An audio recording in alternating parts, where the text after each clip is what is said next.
All of us have a 40% chance of becoming disabled. I didn't realize that one day that would be me. My disability is not something that I suffer from 24 hours a day, 7 days a week. I have good days and I have bad days. On the good days, people don't realize that I have a disability because I'm out and around just like anybody else.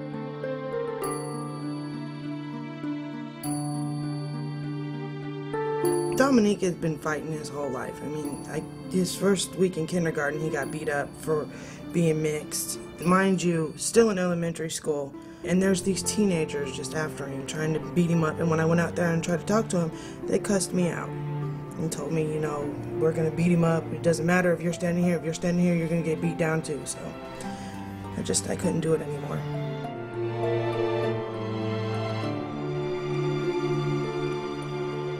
Because of the stress, because of how difficult it was, my health continued to deteriorate, and a lot of it was caused by the stress that I was under to try to secure housing and to get back to my support system.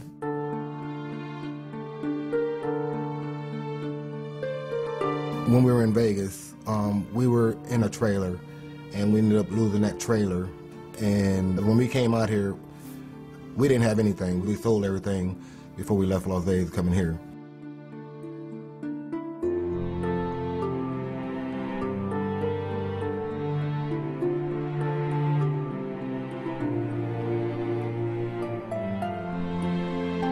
It's hard seeing the hardships that they encounter every day, especially issues with housing, income, and disabilities, and even just kind of the working poor, just really trying to make it and doing the best you can, and sometimes that's just not enough.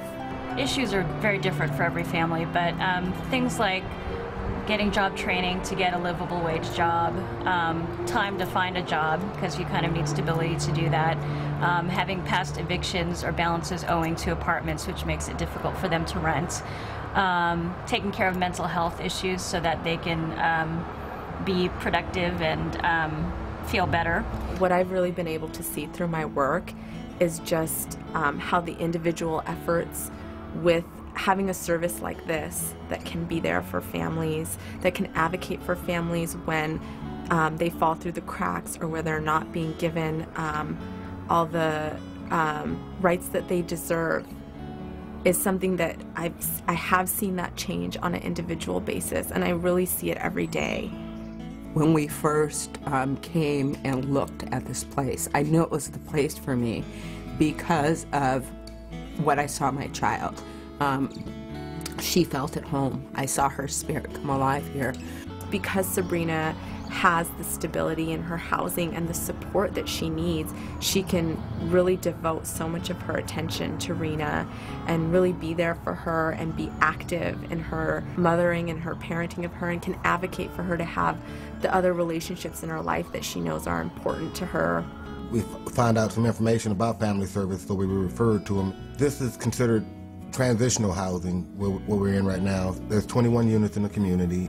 Everybody contributes, like as far as doing the landscaping, cleanup.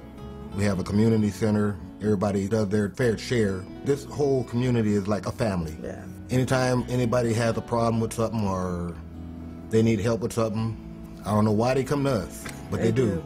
They always come to us. The other neighbors told me that they are kind of the hub of the community. People always stop in at their house. All the kids are always stopping by to play with their kids.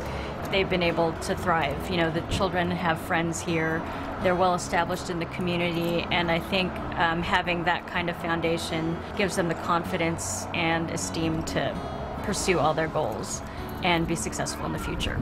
Being here is like a stepping stone to move up and move on. Family services, like I say, if it wasn't for them, I don't know where we would be.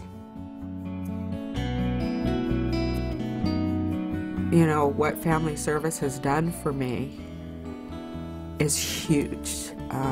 They made a huge difference in my life. Once she stabilized, I saw her just come to life. If I look at all that we went through and where we are now,